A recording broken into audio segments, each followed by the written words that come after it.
excited. Syempre first time. So, sobrang excited. Sobrang new experience for me. Happy, yes. Ma'am, sandali lang po. Speaking of kulungan, ano po bang nai-imagine ninyo? Na makukulong talaga kayo? Anong nai-imagine ninyo? Siyempre, you don't just think of, ay, hindi ako makukulong kasi nadamay lang ako. Iniisip ko long term din, baka mamaya talagang makulong talaga ako. Ayoko sana. Kasi, as everyone knows, my kids, Emosyonal ang kontratistang si Sara Diskaya nang aristuhin kagabi sa bisa ng warrant para sa kaso kaugnay ng maanomalyang flood control project sa Davao Occidental. Tila nagpipigil pero di na itago ni Sara Diskaya ang nararamdaman. Nangyari na kasi ang kanyang pinangangambahan mula pa ng unang sumuko sa NBI. Pasado alas 8 ng gabi nang matanggap at i-print ng NBI Organized Enterprise Division ang mga warrant of arrest para sa kontratista. Agad inihanda ang kanilang posas at inakyat si Diskaya alas 9:30 ng gabi at isinilbi ang warrant of arrest. Binihisan siya ng t-shirt na dilaw na para sa mga detene at isinalang sa medical check-up at booking procedure. Pero tila palaban pa umano si Sara Diskaya dito. Sa gitna naman ng biyahe, biglang nagsalita si Sara Diskaya. sorry, what's your name again? John Consulta. Okay. Do you wanna know what color bra I'm wearing? So you can report it as well. I just want to ask, ma'am, your thoughts about this. What do you think? I would love to hear from you, ma'am. Pagdating naman sa NBI detention facility, muli siyang pinasulat sa ilang dokumento at kinuna ng fingerprints. Maya-maya lang, dinala na siya sa kanyang kulungan kung saan siya matutulog sa kauna-unahang pagkakataon. May isang electric fan, banyo, double deck na kama at may kasama ring isang detene. Tad-tad rin ang kwarto ng CCTV. Narito ang buong detalye. Panuorin, pakinggang mabuti at kayo na ang bahalang umusga. Ngunit bago tayo magpatuloy, huwag kalimutang i-like, share, subscribe, and click the notification bell for more updates and for more upcoming videos. Maraming salamat! Speaking of kulungan, ano po bang nai-imagine ninyo? Na makukulong talaga kayo? Anong nai-imagine ninyo? Siyempre, you don't just think of, ay, hindi ako makukulong kasi nadamay lang ako. Iniisip ko long term din, baka mamaya talagang makulong talaga ako. Ayoko sana. Kasi, as everyone knows, my kids, they all have ADHD. Husband ko nasa Senate. Tapos ako makukulong. Ang hirap. Hindi ko alam kung paano mga anak ko. Hindi ko talaga alam. Sorry. Yung anak niyo ang main concern niyo po, ma'am, of course. Sobra concern ko mga anak ko. Kasi kung ano man ginagawa namin para sa mga anak na, tapos biglang ihihibalay ako sa mga anak ko. Yun yung pinakamahirap. Na mahiwalay sa mga anak. Mga kababayan, magandang araw po sa inyong lahat. Meron lang po akong update tungkol sa iba't ibang kaso tungkol sa flood control na mga problema sa mga iba't ibang kontrata. Ipapaabot ko po sa inyo na ang 96.5 million na Ghost Flood Project sa Davao Occidental, naglabas na ng warrant of arrest ang korte laban sa 10 pangunahing sangkot dito sa anomalyang ito. Ang mga akusado ay nahaharap sa kasong graft at malversation.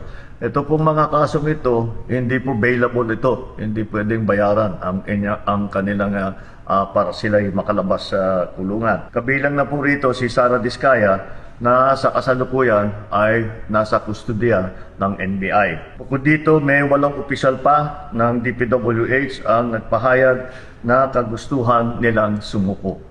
Ito po ay patuloy namin ang gagawin at simula lang po ito at patuloy naming imbestigahan at kakasuhan lahat po ng may kinalaman sa mga iskandalo na nakikita natin sa mga flood control project.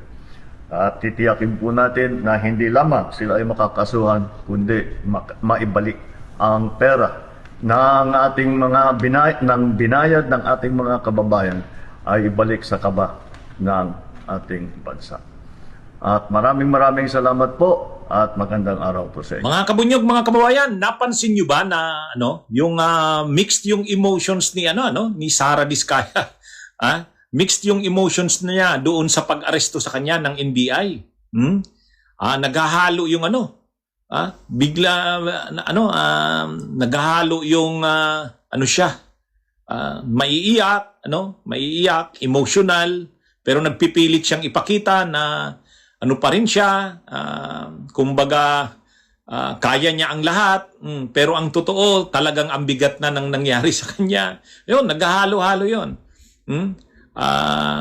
May halo rin na, hinanakit, hinanakit sa, siguro, dun sa mga nanginabang sa kanya, tapos ngayon, parang pinabayaan na siya. Makikita mo yun, halimbawa, nung inaano siya, yung binabasahan na siya nung pag-aresto sa kanya, at saka yung pinaprocess na siya, pinaprocess niya yung pag-aresto sa kanya, yung mugshot sa kanya. Sabi niya, happy, yes. Happy, yes.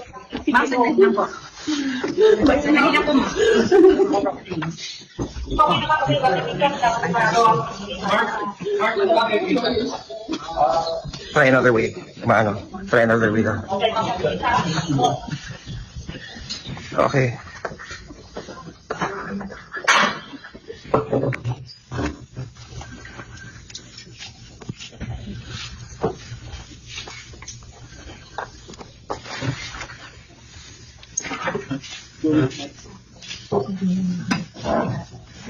Examine first.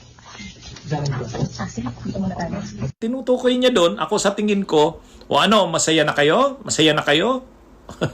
Kumbaga, yun, parating yun doon sa mga, ang tingin niya, parang, yan kasi yung linya niya na siya'y inaapi, na siya'y nadamay, na siya'y biktima, o kaya parang yung mga tao na, na ginawa yun sa kanya, masaya na kayo na ginawa nyo ito sa akin. Parang ako, nadamay lang dito, biktima lang. Yun, yung ganun tingnan. So, happy na kayo? Happy? Oh, yes. Kumbaga, makikita mo yun dun sa, habang naglalakad siya, sabi niya, happy, yes. Yun, may pang-insulto. May pang-uyam yun, sarcastic yun. Kumbaga, happy na kayo? Pero, nung naman, makikita mo sa kanya, talagang makita mo na iiyak siya sa nangyari, pero ayaw niya siyempreng ipakita na siya, na talagang grabe ang epekto sa kanya ng pag-aresto sa kanya. Gusto niya pa rin ipakita na yung composure niya, pero hindi niya talaga maitago na hindi niya ini-expect yung lahat ng ito na mangyari. Imaginin mo nga naman, ang tagal mong naging makapangyarihan, sobrang yaman, maimpluwensya, marangya ang buhay, tapos sa ganito aabot, Hindi niya maisip yung ganyan. Hindi niya maisip. At ngayon, 'di ba, lagi niya ring sinasabi, paano na ang kanyang mga anak, yung kanyang asawa nakakulong din sa Senado. Actually, may mga nagtatanong, bakit si Curly Diskaya hindi kasama? Actually, ito kasing kasong ito, tungkol lang ito sa Davao Occidental, yung Ghost Project yun, na 96.5 million. Ay, ang nakakontrata kasi noon, St. Timothy. Ang St. Timothy kasi nila na construction, nakapangalan kay kay Sara Diskaya. Yung ibang kumpanya nila, nakapangalan naman kay Curly Diskaya. Kaya pag kinasuhan na yung ibang kumpanya, doon sa iba naman ng mga project, si Curly Diskaya naman yun. Kaya pareho yan makukulong. Pareho yan. Sa ngayon lang, ang isampa na kasing kaso yung sa Davao Occidental. Anyway, yan yung nakikita natin kay hindi niya ini-expect to na darating sa ganito. Na Imagine niyo ang tagal-tagal mo, ang dami mong perang hinawakan, bilyon-bilyon. Namimigay ka na nga lang ng pera sa mga politiko, sa DPWH, kasi ano na sa'yo, yung pagbigay ng kickbacks, normal na yon. At saka, wala, maliit lang yan. Ang sa kanila, marami. At hindi niya inaasahan ito na darating sa ganito. Hindi niya inaasahan ito. Kaya, magkahalong siya, nabibigla, naiiyak, pero gusto niyang ipakita na siya, kaya niya ito.